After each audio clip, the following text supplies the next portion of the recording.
Realmente hablamos de exoftalmia maligna, formas avanzadas de oftalmopatía infiltrativa, ¿no? Importante protrusión ocular, dureza del globo, déficit permanente de oclusión palpebral, notable grado de quemosis y alteraciones oculomotores. O sea, no hay mucho movimiento. Eso va a ocasionar pues ulceraciones corneales, perforaciones, infecciones a nivel ocular, ¿no? O sea, han debido ver paciente que está inclusive con un problema de una tosis palpebral por una parálisis facial periférica, por ejemplo, ¿no? Que no se ocluye bien el ojo y las queratitis, las conjuntivitis son frecuentes, por eso que se dice, ¿no? En la noche ponerse una pomaditis, oclusión ocular, para que no esté esa córnea todo el día, digamos, resecándose. ¿No? Entonces, esa es ¿no? La falta de oclusión palpebral lleva a las inflamaciones, perforaciones, etc. Pérdida de agudeza visual por aumento de la presión intraocular, compresión del nervio óptico, etc. Son las complicaciones que se denominan como exoftalmia maligna, que generalmente pueden avanzar hasta perder la visión, o sea, ceguera de ese ojo. Esta es una complicación tal vez un poquito más frecuente porque de extraordinaria gravedad, ¿no? y es rara. Realmente esta crisis tirotóxica venía después de lo que habíamos indicado, ¿no? Una cirugía de ojo, o sea, una tiroidectomía o una radioiodo, o la aplicación de radioiodo, sobre todo sin preparación previa al paciente, ¿no? A veces se operaba al paciente, no se lo preparaba bien, porque generalmente para entrar a la cirugía tendría que estar lo más posible un tiroideo y aplicándose, hemos dicho, las gotitas de Lugol, o sea, yoduro potásico, para frenar un poco esa actividad a nivel de la glándula tiroidea. Se llamaba eso el fenómeno de... ¿Qué se llama?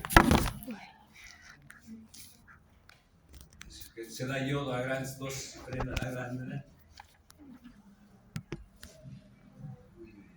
Vamos a preguntar en el examen, entonces, a ver si se acuerda. ¿Ya? Entonces, eso, ¿no? Se da el yodo para frenar justamente, ¿no? Disminuye la vascularización, disminuye la producción hormonal y entonces se puede entrar con mejores garantías. Esto ya es, inclusive ahora diría, mucho más raro, porque se hace la cirugía ya en mejores condiciones y todo eso, ¿no? Pero sin embargo, alguna vez hemos visto alguna crisis tirotóxica, digamos, secundaria al proceso de la misma hipertiroidismo, ¿no? De la tirotoxicosis, ¿no? Pacientes jóvenes a veces con enfermedad de Graves o nódulos tiroideos, ¿no? Que empiezan a hacer su tratamiento, pues y se olvidan. No dejan su tratamiento y vienen con unas taquicardias, unas taquiarritmias, se ve.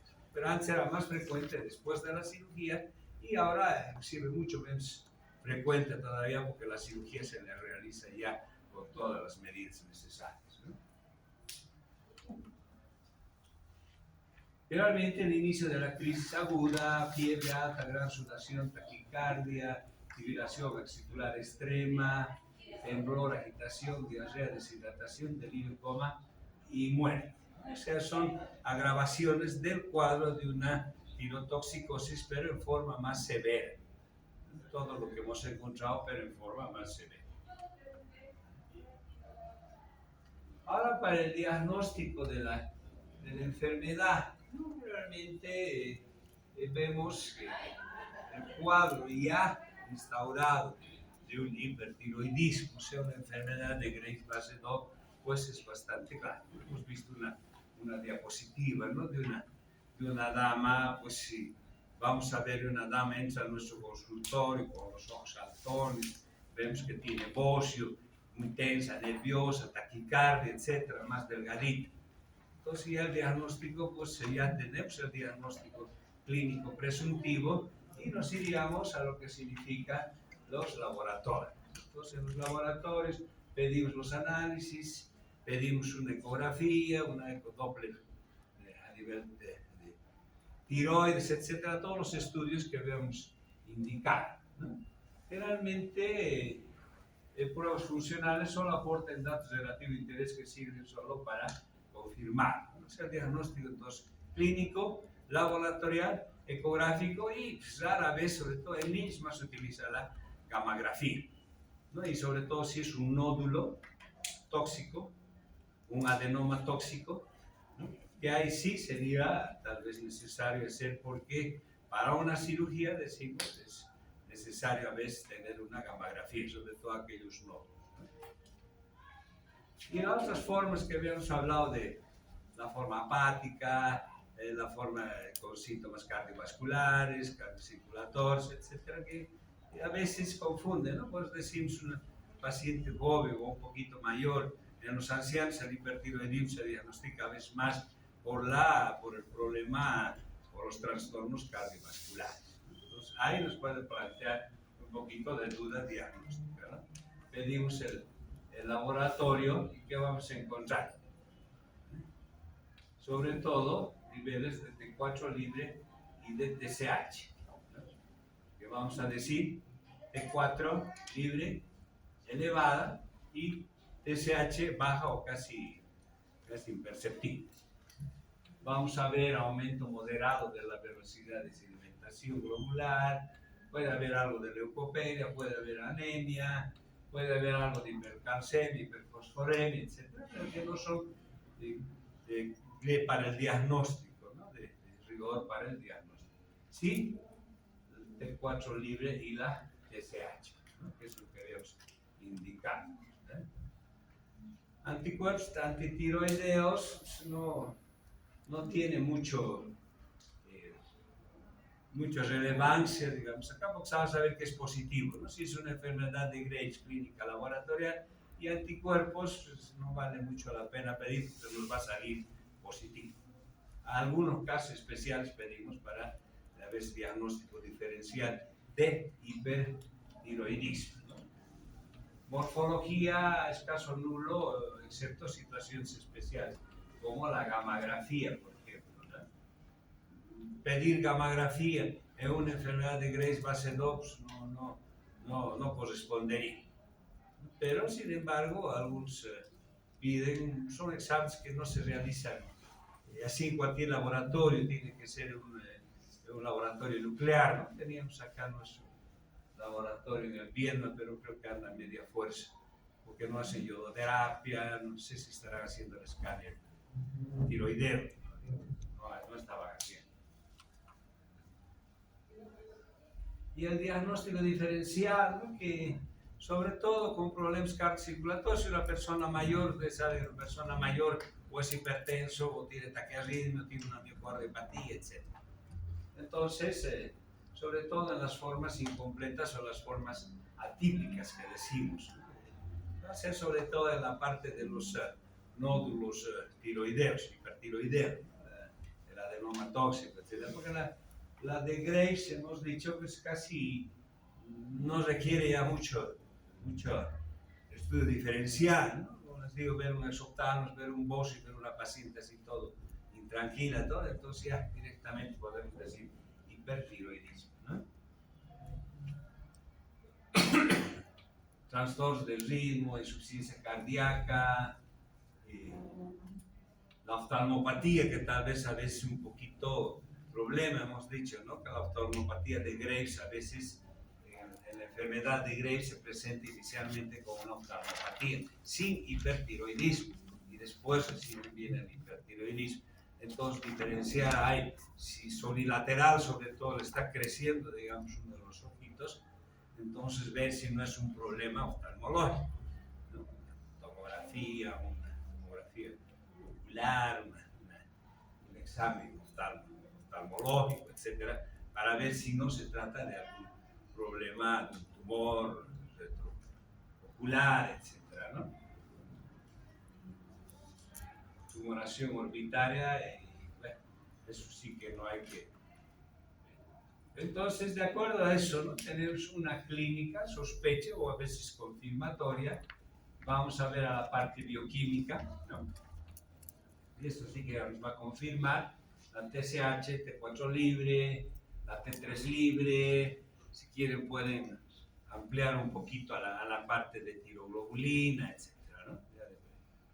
La inmunología, ¿no? También puede confirmar anticuerpos antitiroideos, anti-TSH, etc., tiroglobulina, etc., ¿no? La imagen, ¿no? Gammagrafía, que hemos dicho que el estudio de una paciente con problema tiroideo inicial es necesario pedir una ecografía, no una gammagrafía. ¿No? Una ecografía para ver, ¿no? El tamaño, dimensiones, ya posteriormente si con el tratamiento disminuye, aumenta, etc. Y además la misma ecografía nos va a dar la morfología, ¿no? Tamaño, sinódulo, uninódulo, multinódulo, si es un nódulo hiperfuncionante, etc. Vamos a ver algunas ecografías, digamos, donde se ve cómo se ve, digamos, un hipertiroidismo a nivel del estudio ecográfico. Y bueno, llegamos ya al diagnóstico, ¿no? Ahora la evolución y pronóstico, pues hay que diagnosticar igual en etapas tempranas, tal vez en relación al hipotiroidismo, por ejemplo, es de diagnóstico más precoz y tratamiento más dirigido y exacto, ¿no? Porque el hipertiroidismo va a causar más problemas que el hipo aparte de estar dormido, si quieren así, se va a presentar con complicaciones, ¿no? Crisis tirotóxicas, cardiopatías, arritmias, etc. Proceso grave con una importante mortalidad. Sometido a tratamiento adecuado, su pronóstico es favorable. Y ahí, durante el diagnóstico, tratamiento, posteriormente vamos a ver la evolución. A veces empezamos ya hablando un poquito del tratamiento, con tiroderivados, ¿no? O sea, antitiroideos.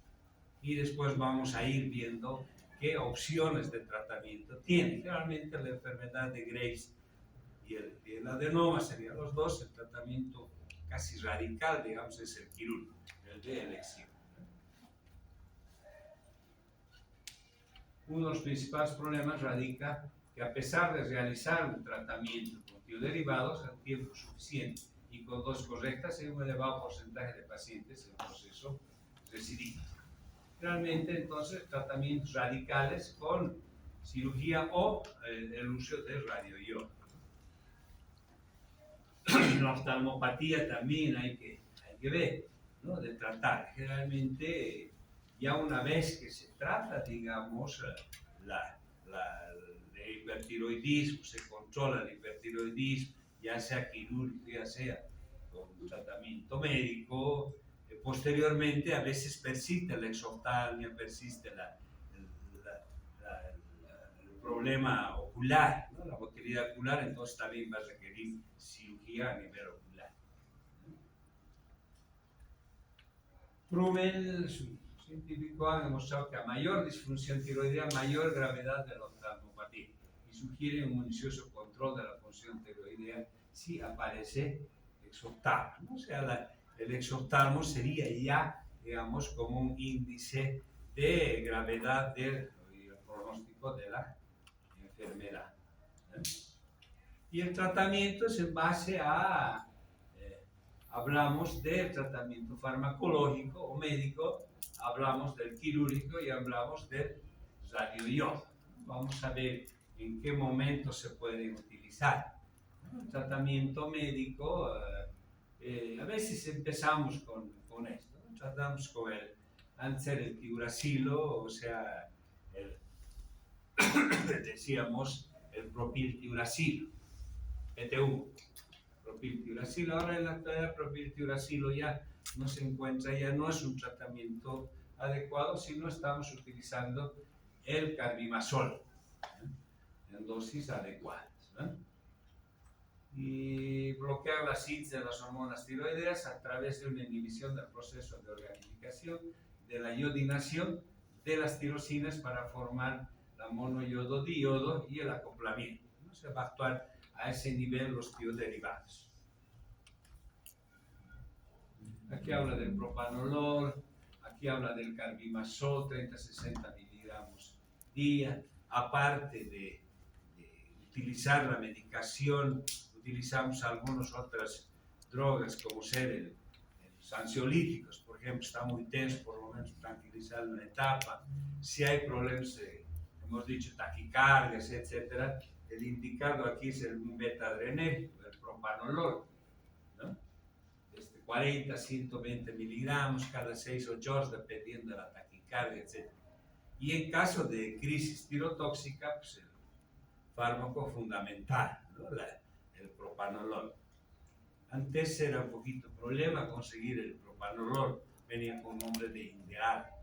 El paciente que entraba a la cirugía siempre tenía que tener su ampollita de propanolol. Y a veces no se conseguía, ¿no? Tenía que recorrer clínicas, el belga tenía, bueno, no había centros tan grandes como tenemos ahora, ¿no? Una de las clínicas más grandes era el belga. Entonces se conseguía o se hacía entrar de otro lado, del Brasil, etc., el propanolol o el Inderal. Por sí se complicaba en el postquirúrgico. Pues digo, ahora la complicación postquirúrgica es rarísima. El tratamiento quirúrgico es la curación definitiva de la enfermedad, ¿no? La operación, hacer una tiroidectomía total. Antes se hacía las subtotales, ¿no? Es decir, dejaremos algo de glándula para que cubra las necesidades de hormona tiroidea, pero se veía que las recidivas eran más frecuentes. Entonces, mejor sacar toda la glándula y volverlo al paciente hipotiroideo, ¿no? Y el tratamiento con levotiroxina es más llevadero, es menos problemático. Se utiliza la levotiroxina en tratamiento supresor. Tiroidectomía subtotal. Bueno, los pacientes que hemos dicho para entrar a la cirugía, ¿no? Tienen que estar preparados. Generalmente a veces se los internan 2 o 3 días antes, se le empieza a dar el ioduro, se le empieza o sea, se continúa, digamos, sus antitiroideos y podemos continuar el propanolol, ¿no? Para que así de una vez que haya la cirugía, pues las complicaciones sean menos frecuentes y menos riesgosas, ¿no? Tras la intervención, la medicación con propanolol debe mantenerse 7 días más. Y el uso del iodur para producir el fenómeno o el efecto eso tiene que ver, ¿no? Cuando se da iodures. El radioisótopo o el tratamiento radioisotópico, la administración de yodo radioactivo, ¿no? Yodo 131, ¿no? Realmente tiene sus indicaciones, ¿no? Decimos mayores de 40 años. Y sobre todo esto ya pues, cuando está pasando la etapa fértil, etcétera, ¿no? Por los efectos secundarios que podrían producir en las glándulas, ¿no? Entonces, es otro tratamiento alternativo, ¿no? A veces se hacía el quirúrgico y se hacía el radioiodo, ¿no? A veces se operaba, digamos, un adenoma tóxico, ¿no? Se sacaba el adenoma, ¿no? Y podía nuevamente reproducirse adenoma, entonces ya otra vez operar, etcétera, se utilizaba el yodo radioactivo. Y en pacientes mayores, generalmente el tratamiento es ese, ¿no? El uso del yodo radioactivo. Vamos a ver en unos cuadritos, creo.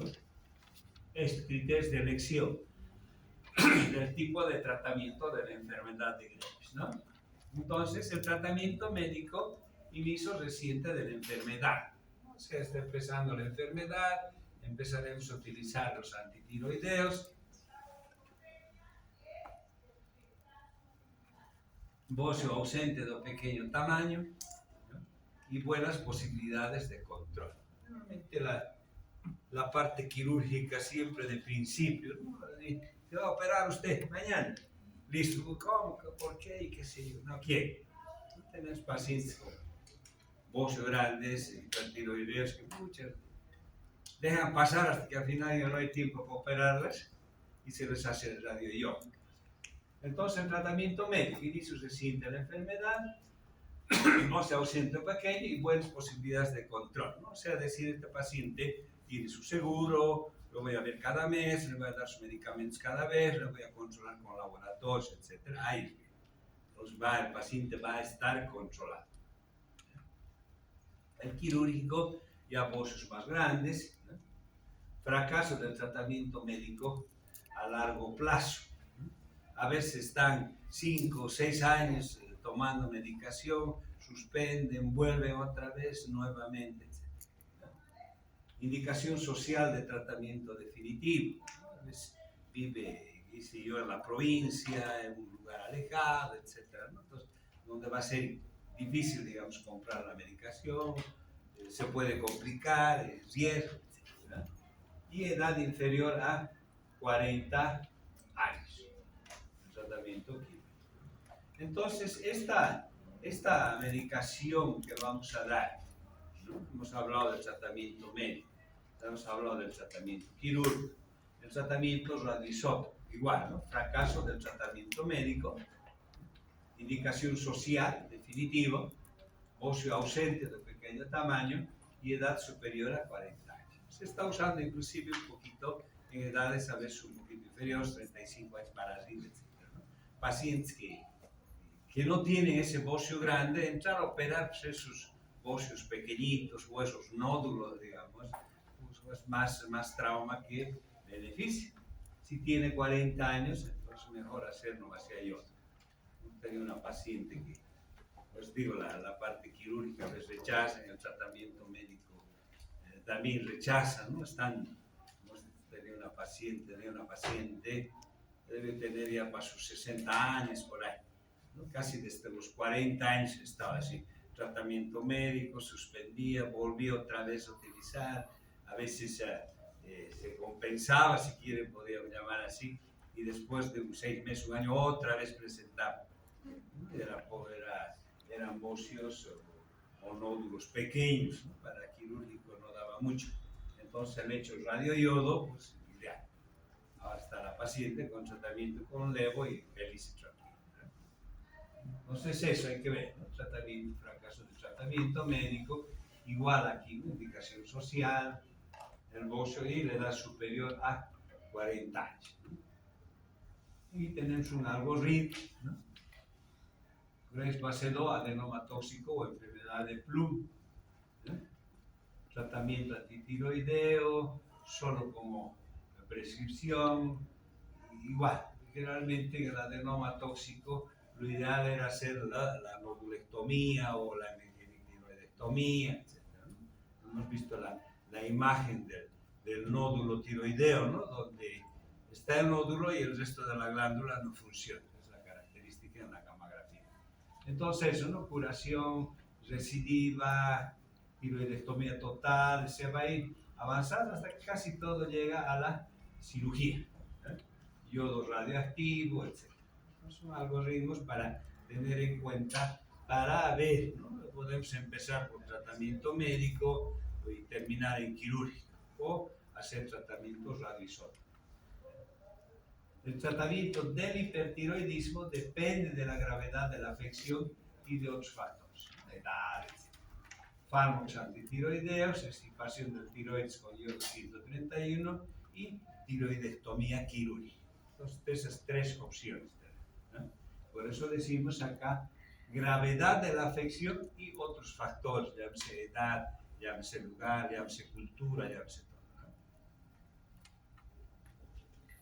Esta es una paciente que ha tenido su hipertiroidismo, ha sido operada, ha sido controlada su hipertiroidismo, ¿no? Pero lo que decimos acá pues queda como secuela, ¿no? El exoftálmos, la hipertrofia de la musculatura, etcétera, que hace que todavía están los ojos grandes, ¿no? Aparentemente seguiría, digamos, con su problema de hipertiroidismo, pero no era una paciente compensada y bueno, había que hacer también la cirugía a nivel ocular, ¿no? Entonces después el resultado, ¿no? Después de la cirugía, por eso dice cirugía a nivel de la tiroides, compensar su tiroides y después tratar la parte de la oftalmopatía.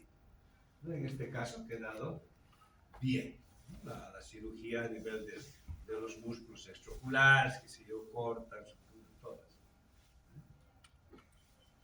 Este es un bocio de gran tamaño. Viste la diferencia, ¿no?, que existe entre hipo y el hiper. En el hipo, cabello seco, pérdida de pelo, rostro hinchado, ¿no?, la facies. El bocio, tiroideo, artritis, intolerancia al frío, depresión, piel seca, etc., ¿no?, que hemos visto, aumento de peso. Y en el hipertiroidismo, pérdida de peso, los ojos grandes, el exoptalmos, el sudor, el bocio, que también puede existir, taquicardia, dificultad para dormir, intolerancia al calor, infertilidad, etc., ¿no? Pérdida de peso, sudoraciones, palmas húmedas, etc. Entonces, esa es la diferencia, ¿no?, hipo e hiper.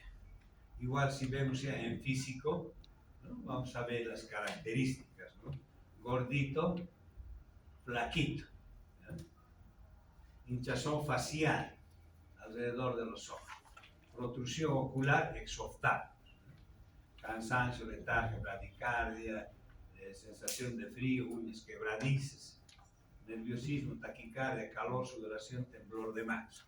Y la característica laboratorial, TSH aumentada, T4 baja. Al otro, TSH baja, T4 aumentada. Entonces, hormonas aumentadas y tiroestimulante baja. Al otro lado, tiroestimulante alta y esta baja, ¿no? Sin contar, hay todavía un hipotiroidismo subclínico, hipotiroidismo secundario, terciario también, ¿no? Y hormona tiroidea, tratamiento exclusivo, la levotiroxina. Y en el hipertiroidismo tenemos los fármacos, tenemos el yodo y tenemos la cirugía, que es de acuerdo a las características de la enfermedad. Entonces, esa es la diferencia, ¿no?, de paciente, más laboratorio y el tratamiento de cada uno de los cuadros. Aquí tenemos una serie de bocios, ¿no?, de toda clase, multinodulares, bocios gigantes, en este caso casi todos están por encima de 3, ¿no?, de la OMS. Este dice que de acuerdo al Record Guides es el bocio más grande. Y estos ya son resúmenes también, ¿no? La función tiroidea, la T3 y la T4, hemos hablado del eje, ¿no?, hipotálamo, TRH, hipófisis, TSH, glándula tiroides y producción de sus dos hormonas, ¿no? La cantidad o sea, los valores de la hormona, T4, T4 libre, T3, T3 libre, TH de consenso, aquí tenemos hasta 4,5, ¿no?, 0,4 a 4,5, dependiendo del laboratorio. Hemos dado valores, ¿cierto? Pruebas de laboratorio más importantes, ¿no?, la tirotropina, y de acuerdo a sus características, ¿no?, marcador sensible y específico de la función tiroidea, ¿no?, la TSH, baja, alta. Tiroideas totales, ¿no?, la T4. O sea, cada uno ayuda en el diagnóstico de hipotiroidismo. O sea, baja hormona, pues hablamos de hipo, aumento de hormona, hablamos de hipo.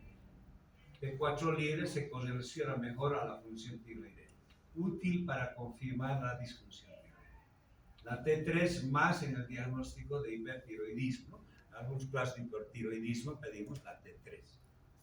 La T3 libre, pacientes eutiroideos con enfermedad sistémica, útil el diagnóstico de hipertiroidismo por T3, resistencia a la acción de la hormona. Esto es lo que decimos, ¿no? TSH, T4 libre son pruebas básicas y más importantes para el diagnóstico de hipo. Realmente es lo que se pide, ¿ya? Una vez que tenemos el diagnóstico, empezamos el tratamiento, ¿no?, y vamos a continuar ya su control del paciente casi exclusivamente pidiendo la TSH y la T4 libre. Llámese mensual, llámese 3 meses, 6 meses, inclusive a veces hasta después anual, ¿no?, dependiendo de la evolución de la enfermedad, ¿no? El TBG, este es el transportador, ¿no? Globulina transportadora de tiroxina. Pero, sobre todo, es excepcional ver. Hay que ver en algunos casos, ¿no?, que dice hiperproducción con G. Los antitiroideos para ver enfermedades autoinmunes. Antitrombonina, antitiroglobulina, antígeno TSH, etc., ¿no? La tiroglobulina, importante. ¿Ve? Sobre todo es un marcador tumoral, se lo considera ahora como marcador tumoral para monitoreo y seguimiento del tratamiento de carcinoma de tiroides, ¿no? Entonces, el uso o sea, el pedir una tiroglobulina nos va a servir, digamos, ya para hacer un control, una evaluación de la presencia de un carcinoma tiroideo, llámese operado, llámese con yodo, llámese, etc., ¿no? Vamos a ver ya ahí. Es entonces considerado como marcador tumoral actualmente, ¿no? Función tiroidea, entonces el hipotiroidismo, algunas características, puede presentar dislipidemias, ¿no?, colesterol y triglicéridos elevados, 50% anemia, aumento de TSH, disminución de hormonas libres. El subclínico, T3 y T4 normales, TSH elevada. El hipertiroidismo, TSH por debajo de 0,1, son diagnósticos. T3 y T4 libres elevados. O sea, decimos si es 1.4, etcétera, ahora TSH está 4,5, entonces vamos a ver, TSH elevada a más de 4,5, y baja, y, ¿no? Entonces menos de 0,1 decimos, este es un hipertiroidismo. Y el hipertiroidismo subclínico también hay, ¿no? TSH poco bajo, T3 y T4 normales. Son eventualidades que a veces se presentan. Aquí hay otro, como se lee muy bien acá, ¿no? Orientación diagnóstica de las disfunciones tiroideas, ¿no? Vamos a ver disminuida, de acuerdo a la T4, etcétera, los cuadros clínicos, hipertiroidismo, asociación diagnóstica, descartar hipertiroidismo por T3, etcétera, más para que tengan echarle una ley. ¿Ya? No se ve aquí en la diapositiva, se ve mejor. Y todo hablamos, ¿no? TSH normal, T4 libre baja, T4 libre alta, vamos a ver hipertiroidismo, tirotoxicosis, hipertiroidismo, hipotiroidismo normal, etc. Son, acá por ejemplo, patología supracelular, enfermedad no tiroidea. Son cuadros. Aquí es lo que le decía, las gamografías. Una gamografía de tiroides, ¿no? Vamos a ver un nódulo funcional, ¿no?, que está captando el contraste. Igual acá se ve, ¿no? Este es el gamma tiroideo con yodo 131. Si vemos acá, antes solo se utilizaba o se pedía la gamografía, o digo la ecografía convencional. Ahora se ve ya con Doppler, ¿no es cierto? Entonces se ve mucho mejor. Esta es una tiroides normal, ¿no?, su vascularización normal. La vascularización se ve aquí, con estos colorcitos que se llaman. Esta es una tiroides normal. Se van a fijar ahora de una tiroides aumentada la vascularización, ¿no?, hipertiroidismo difuso. Es lo que llamamos el infierno tiroideo, lo que dicen los ecografistas, ¿no? O sea, va a haber una vascularización aumentada en la glándula tiroidea. Este es un hipertiroidismo focal, seguramente más un nódulo, ¿no? Se ve ahí, ¿no?, acá. Hipertiroidismo difuso de baja agresividad. O sea, amolados, pero no está tan manchado, digamos, si quieren, como el otro, ¿no?, como el primero que hemos visto de abajo.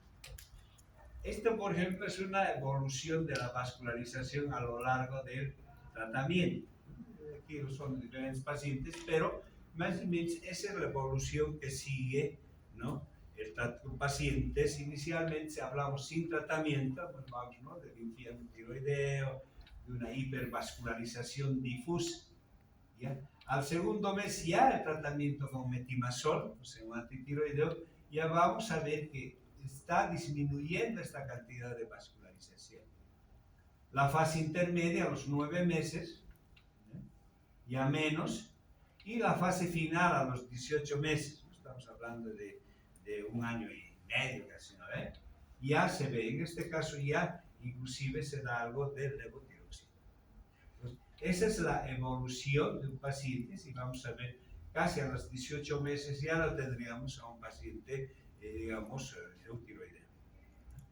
Pero ese tratamiento es largo y molestoso, y deja de tomar y otra vez se dispara, entonces tiene que ser metódico. Puede ser el tratamiento médico, pacientes que sí van a aceptar ese tratamiento y que de entrada rechazan algún otro tipo de tratamiento.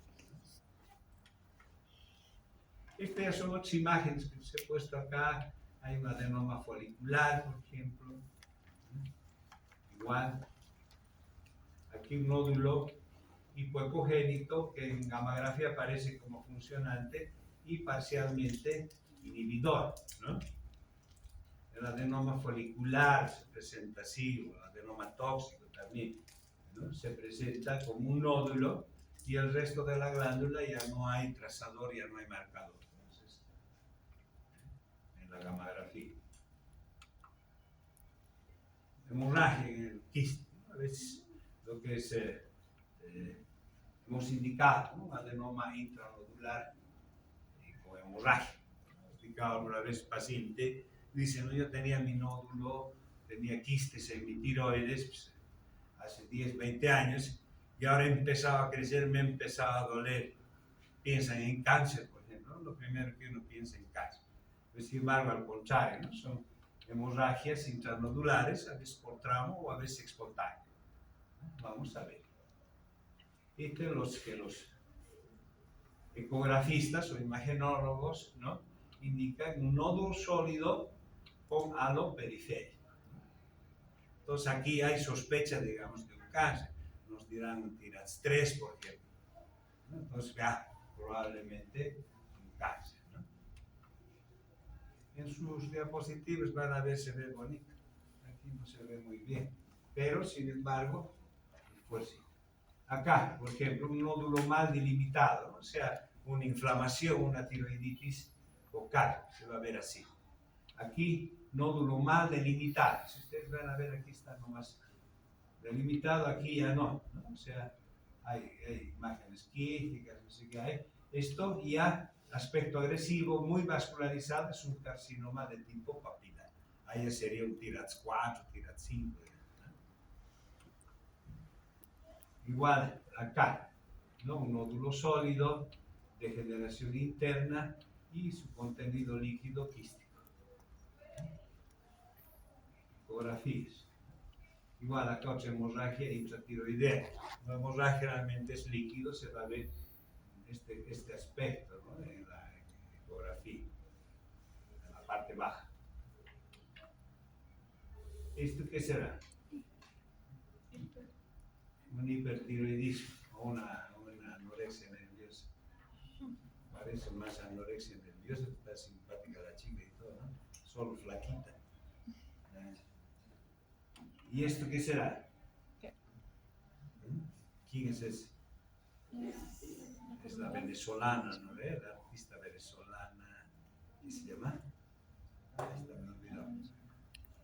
Ella tiene un cáncer de tiroides, ¿no?, pero está mejor que el otro flaquito. El otro flaquito es una anorexia nerviosa y este es un cáncer de tiroides, pero bien tratado, evolucionado. Hace 10 años creo que le han dicho que tenía cáncer, ¿no? Es una artista venezolana, colombiana, no me acuerdo, pero igual, ¿no?, es para más o menos ver diferencias, digamos, ¿no?, y que las apariencias se engañan, decimos, ¿no? No pasa nada. Si la ven en diapositiva, se la ve mejor todavía. Entonces, eso es en relación a lo que significa el hipertiroidismo.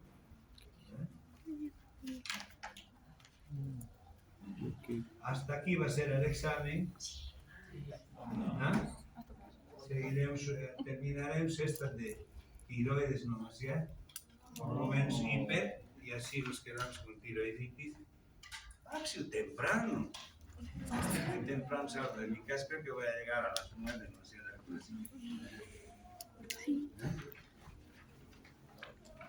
Entonces, esta es otra patología que continuamos con el hipertiroidismo, la tirotoxicosis, etc.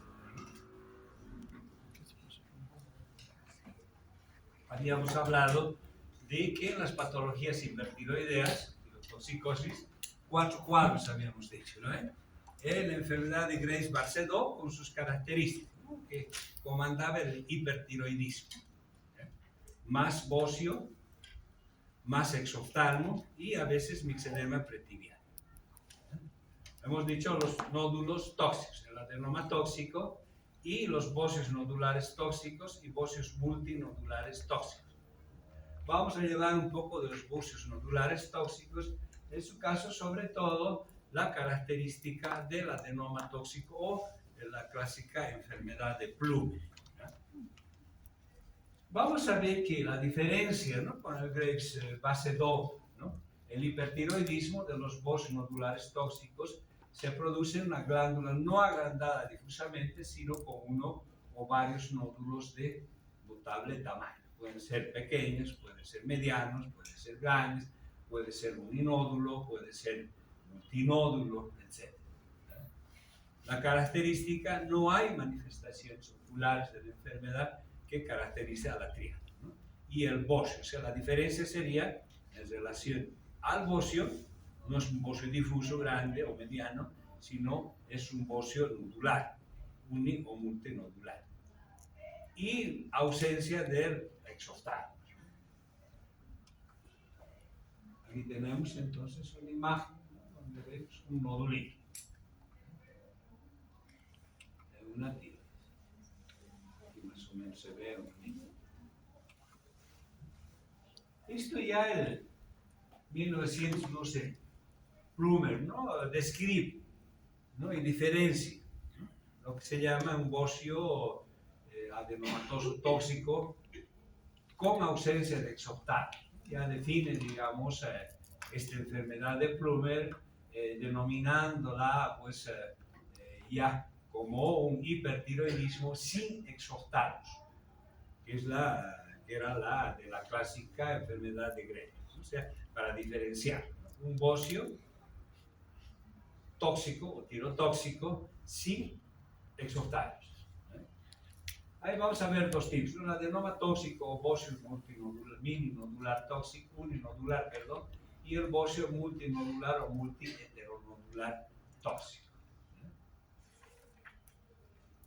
Entonces, el adenoma tóxico, que sería también el representante en relación al hipertiroidismo, ¿no?, hablamos de un nódulo único tiroideo, gamagráficamente caliente, con características de autonomía funcional que origina una inhibición del resto tiroideo. Lo que habíamos dicho, ¿no?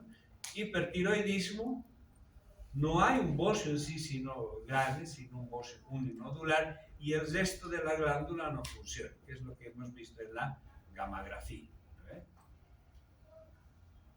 Ya a veces empieza, ¿no?, hablamos de este nódulo, ¿no?, que va a empezar sin alteraciones a nivel de la funcionalidad, ¿no?, o sea, sin hipertiroidismo, ¿no? Entonces vamos a ver aquí con la denominación de bocio uninodular tóxico, nódulo tóxico, bocio adenomatoso tóxico, nódulo tóxico de Plummer o enfermedad de Plummer. Mientras que en las fases previas al hipertiroidismo, o sea, cuando no hay hipertiroidismo, vamos a hablar de nódulo activo, nódulo caliente, nódulo autónomo, nódulo con función autónoma. Porque al final esto inicialmente puede depender, digamos, de la glándula hipoficiaria, la TSH, digamos, va a ejercer su efecto en zonas más sensibles, o sea, exclusivas, digamos, para la formación de este adenoma.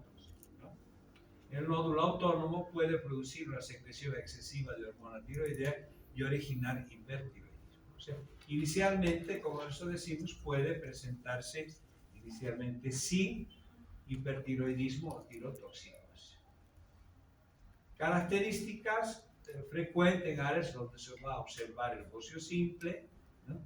13% del total de los hipertiroidismos registrados. Acá la mujer se lleva la flor, ¿no?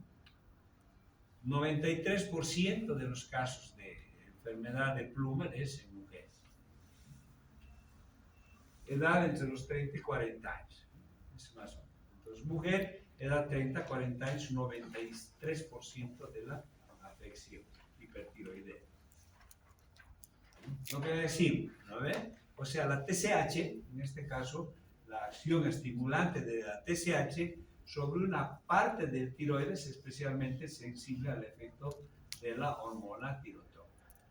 O sea, inicialmente empezaría con un estímulo de la TSH en una zona específica de la tiroides para producirse este nódulo hipertiroideo o este adenoma tóxico, ¿no? Y que después se va a volver ya autónomo, ¿no? La ausencia de inmunoglobulinas estimulantes del tiroides en el suero de los enfermos demuestra que su etiología no guarda relación alguna con la enfermedad de Graves. O sea, aquí los anticuerpos son negativos, no hay autoanticuerpos. Bueno, la anatomía patológica, ¿no? Macroscópico, va a haber nódulos realmente limitados, bien encapsulados, desde 3 a 12 centímetros, aspecto quístico, aspecto hemorrágico, color marrón rojizo, y el microscópico, ¿no? Que va a haber zonas con folículos dilatados, reflex de coloide, células cúbicas, etc. ¿No? Solamente zonas de aspecto hiperfuncional. Eso ya es un poquito más de teoría, ¿no? Es decir, ¿qué vamos a encontrar? Un nódulo. En el nódulo encontramos zonas de hiperfuncionalidad. Con eso hemos terminado la anatomía patológica. Y el cuadro clínico, acá es importante la variación, digamos, con la enfermedad de Graves, ¿no? O sea, la Graves, exophthalmos, hipertiroidismo, bocio, un bocio mediano, digamos, ¿no? Generalmente habíamos hablado de un estadio hipofuncionante y posteriormente un estadio hiperfuncionante. Entonces, ¿qué vamos a encontrar en el cuadro clínico? O sea, el momento evolutivo que se explore al paciente, ¿no? Realmente al inicio no hay hiperfunción, entonces es poco probable, pues quedará un poquito molesto a nivel de la tiroides, si se toca seguramente va a encontrarse un nodulito, ¿no? Ya sea pequeño, de mediano tamaño, etc., ¿no? De consistencia fina. Ya posteriormente, cuando se acompaña de signos de hipertiroidismo, ¿no? La característica acá más va a ser la sintomatología cardiocirculatoria, taquicardias, taquiarritmias, etcétera, hipertensión arterial, ¿no? Que es la característica clínica que hemos encontrado en el hipertiroidismo de la enfermedad de Graves, intolerancia al calor, etcétera, ¿no? Pero con predominio de síntomas cardiocirculatorios, en este caso, arritmias, ¿no? Tenemos una paciente joven, una enfermera en la caja, ¿no? Como antecedente tenía un Chagas más, ¿no? O sea, venía con sus crisis de taquicardias paroxísticas, etc. Nosotros vimos un poco al Chagas inicialmente, usábamos amiodarona, verapamil, calmábamos su cuadro hasta la próxima, que decíamos, ¿no? ¿Cuándo va a ser la próxima? Más o menos cada 3 semanas o cada mes venía a la urgencia. Nuevamente, ¿no? Pues el cardiólogo se esperaba en darle sus antiarrítmicos, empezamos con amiodarona, verapamil, lo querían utilizar inclusive otros antiarrítmicos, etcétera, últimos, bisoprolol, etcétera, pero que al final igualito volvió. Y vemos, ¿no? Tenía algo de bocio, se piden hormonas, estaban reelevadas, entonces se inició un tratamiento inicial antitiroideo, con buenas respuestas, ya no venía a la urgencia cada semana o cada mes, digamos, ¿no? Y está que después de un buen tiempo, el tratamiento médico se optó por el tratamiento químico. Se sacó el nodulito de la tiroides. Entonces, ahora en el diagnóstico, igual, sintomatología hipertiroidea, similar a la enfermedad de Graves, excepción de exoptalmos, de mixedema si quiere, y el tipo de bocio, ¿no? Alguna vez aquí, digamos, contamos con la ayuda de la gammagrafía y las pruebas funcionales, ¿no? Hacemos los laboratorios, nos va a dar, ¿no? TSH baja y hormona tiroidea alta. Podemos pedir una gammagrafía, ¿no? A veces son nódulos pequeñitos que no se diagnostican. Primero una ecografía, sospecha, una gammagrafía para ver si hay una normofunción tiroidea o vamos a ver que se trata de un nódulo caliente, que hemos visto, ¿no? Capta mayor el trazado. Determinación de los niveles circulares de T3, T4. Aquí hay un nódulo tiroideo con aumento de la vascularidad. Si vamos a ver un gamagrama tiroideo, ¿qué decimos? Gamagrama normal, el fijador a los dos glóbulos en forma uniforme, etc.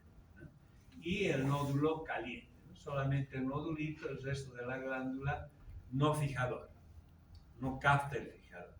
Y el nódulo frío, que es más sospecha, hemos dicho, de cáncer. O sea, el pronóstico, pues hay que ver, hay que tratar al paciente, hay que controlarla, ¿no? Hacer el tratamiento, ¿no? Y va a ser favorable. O sea, si está librado su sueldo, por eso decimos el paciente con un nódulo tiroideo hiperfuncionante hace su tratamiento, logra frenar su producción hormonal y se pierde. Ya estoy bien, ya no quiero saber más de tomar y vuelve a los 6 meses. Esta paciente que les dije, ¿no? Vino, tenía así, hacía tratamiento 1 o 2 años, se perdió. El doctor me ha dicho, no creo que te haya dicho, ¿no? Entonces, otra vez empezar de cero, otra vez así, hasta que al final se animó y se hizo la iodoterapia, ¿no? Las complicaciones por eso, ¿no? Si son más los síntomas cardiocirculatorios, entonces puede haber cardiopatía, puede haber insuficiencia cardíaca, puede haber insuficiencias coronarias y puede haber muerte. La existencia de una neoplasia es una eventualidad muy improbable, casi no. Si vamos a hablar de neoplasias, generalmente hablamos de nódulos no funcionales, al contrario, ¿no? De cáncer más nódulos no funcionales. Quirúrgica, ¿no? Que es el tratamiento más aconsejado. Por supuesto, tioderivados, propanolol, yodo, ya hemos visto eso. La administración también de yodo 131, sobre todo en pacientes ya un poquito mayores, digamos, ¿no? A partir de los 40 años, digamos, es la indicación, ¿no? del uso de yodo. Y pese a que el tratamiento es eficaz con la administración de yodo, ¿no? La mayoría de los autores consideran que el tratamiento de elección es el quirúrgico, reservando la terapéutica con radioyodo para los casos en que la cirugía está contraindicada. A veces son micronódulos, ¿no? Que entrar a operar esa tiroides en un paciente mayor, pues, es preferible hacerle radioyodo. Y otros tipos infrecuentes de hipertiroidismo, ¿no? Hablamos de excesiva secreción de TSH, tumores a nivel de la hipófisis, o sea, con tumor hipoficial. Tirotoxicosis inducida por yodo, ¿no? Es el fenómeno de Hod-Basedow. Ese fenómeno Hod-Basedow, hemos dicho que el dar yodo en mayor cantidad puede producir hipertiroidismos de tipo pasajero. O al contrario, lo que estamos hablando. Nos damos yodo y frenamos la producción de la glándula. O sea, por eso que cuando hemos hablado que el regulador de la producción hormonal no solamente es la TSH, ¿no? Sino también va a ser la administración de yodo. La profilaxis del bocio, por ejemplo. La amiodarona es uno de los medicamentos que produce también hipertiroidismo, el yodo. El carcinoma folicular, que de los carcinomas o de los cánceres, este sería el único que está relacionado, digamos, con la producción de un hipertiroidismo, que es raro, pero hay que nombrar. Las tiroiditis, que eso vamos a llevar apartado, la subaguda de Kerbein, que cursa con hipertiroidismo, la tiroiditis indolora linfocitaria, la tiroiditis silente del embarazo, la de Hashimoto en algunas etapas iniciales, porque Hashimoto, decimos Hashimoto igual hipotiroidismo, casi siempre.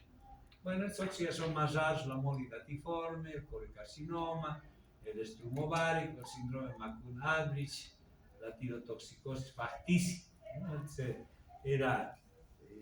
No es indicación médica, ¿no? El uso de antitiroideos para enflaquecer. ¿No? Antes se utilizaba lo que se llamábamos habladores, ¿no? En idioma común se decían papacos, ¿no? ¿He escuchado alguna vez hablar de los papacos? No es que en la calle pregonan todo, y qué sé yo, hablan y no hablan nada y no sirve para nada. Entonces, utilizaban, ¿no? la grandes dosis de yodo, o digo de hormona, para bajar de peso. Evidentemente le producía un hipertiroidismo, pero a veces las consecuencias eran terribles. Ya no se usa, ¿no? La tiroides para enflaquecer.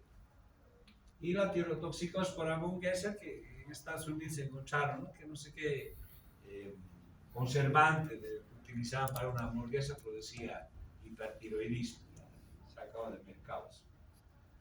Entonces hay que ver, ¿no? Acá tal vez como medicación la amiodarona estaría un poquito ya asociada, digamos, a la producción de hipertiroidismo y la frecuencia de taquicardias, taquiarritmias. Habíamos hablado, ¿no? Al inicio, creo, del paciente que venía a la consulta, tomaba amiodarona y cada vez venía por crisis de taquicardia, etc. ¿no? Meta otra vez amiodarona a su casa, amiodarona, aumenta dosis de amiodarona, que al final se vio hormonas subidas, se cambió de antiarrítmico y nunca más apareció el paciente, ¿no? Bueno, a la urgencia, sino a cardiología con nosotros. Y las tiroiditis que vamos a hablar, ¿no? Entonces el término de tiroiditis, ¿no? Aquí paramos. ¿Qué dice? Ya me dije que va a ser hasta las 10, tengo que quedar. No. Cubrir mi horario, pero hasta las 10 voy a quedar. ¿Han hecho lista? No han hecho. Hagan lista, pues. Entonces, hasta aquí. Tiroiditis y cáncer, vamos a llevarlo a otra clase, que no queda mucho, ya no queda mucho, digo, son como 60 diapositivas por ahí.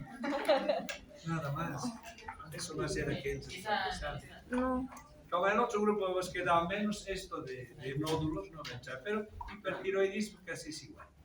Solo algunas características, digamos, que se podría ver entre la enfermedad de Graves y la enfermedad de Plum, ¿no? Las características, seguramente en el segundo parcial vamos a llevar eso. Hasta el diapositivas. De todas maneras, el examen está fijado hasta ahí. Hipertiroidismo, hipo-E, ¿no? Esta otra diapositiva ya no lee. A ver si quieren, la termino. Dime. Una pregunta. ¿El examen va a ser con estilo patrón o va a ser solamente O sea, lo que nos han indicado, nos han pasado también que tenemos que presentar 48 horas antes, o sea, tengo que este fin de semana va a sentar tarde, por lo menos unas 2 horas creo que va a ser el examen, ¿no? Para que no sea muy conflictivo, todo. Entonces, nos han dicho selección múltiple, con patrón, por supuesto, ¿no? Hay que presentar un patrón a la jefatura. Entonces, como siempre, ¿no? Preguntas mínimo 30 Preguntas, dice, yo realmente entre 30, 40 voy a ver para hacer las preguntas y selección múltiple, ¿no? A, B, C, D. ¿No? Bueno, no hago todavía las de clave que dice, ¿no? Si A es Sí. B, no. Recién a partir de la segunda y la tercera, tal vez. Final. No, pero la tercera ya tiene que, ya es más facilita. A ver, hipertiroidismo, A, B, C, listo, ya, adentro. Así facilita. Ahorita, mejor, porque del primer parcial depende su vida, ¿no? Si saca una buena nota, estoy bien. La tercera, el final, ya aprobado, bueno, algunos que lo están pataleando por ahí. Sí. Después, otra, todo lo que hemos llevado, hemos hablado, hemos hecho hincapié alguna vez de algunas, esa por ejemplo que he dicho, ¿no? Se van a acordar al leer qué es lo que quería decir el doctor o qué es lo que estaba preguntando, ¿no? Del tratamiento pre-fenómeno.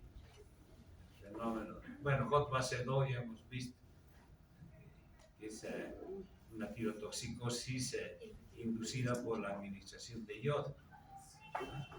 Se la dejó base 2. Y el otro, frenar, ya no me acuerdo. Sus exámenes.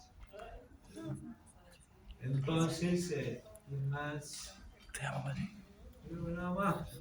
Espero que estudie. A ver si puedo venir del horario que ponen las 2. Una friega. Trabajo hasta las 2, así que. Pero voy a tratar de escapar. Viernes a las 12 es, ¿no ve?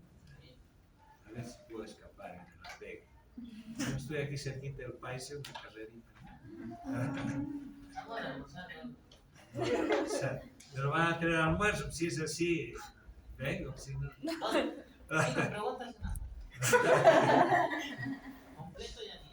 Completo ya es una buena. Es entrada, sopa, segundo, postre, todo. Ahora respuesta puede 20 preguntas. Son entrada, sopa, segundo, postre y café. Ahí está. Una pregunta por cada uno. Es el café 4 puntos. ¿No? ¿Te imaginas aparecerse con su café? A veces es Mis difícil. 4 preguntas. Estoy en el centro, a veces, justo los viernes hacen reuniones, estoy como médico y director más, entonces justo los viernes se les ocurre hacer reuniones. Así que ni modo. Voy a ver, pero de suspender todo, a ver si puedo escapar. El viernes.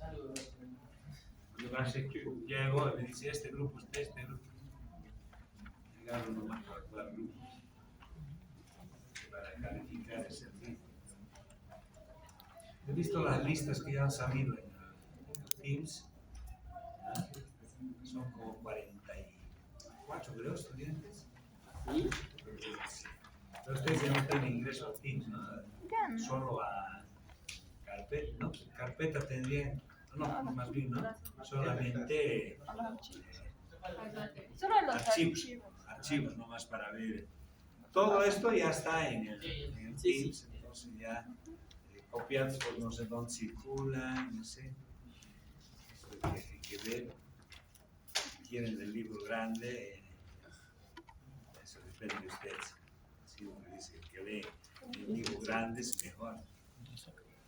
Aprende más, pero a veces el tiempo ahorita van a tener exámenes el martes y el jueves. Viernes. Ah, no, el viernes, ¿no? Porque este jueves han tenido.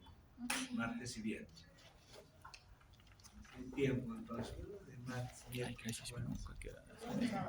Tiene. Ya, como ya he estudiado además, ya han leído. No sé si me compré. No es un repaso nomás. Nada.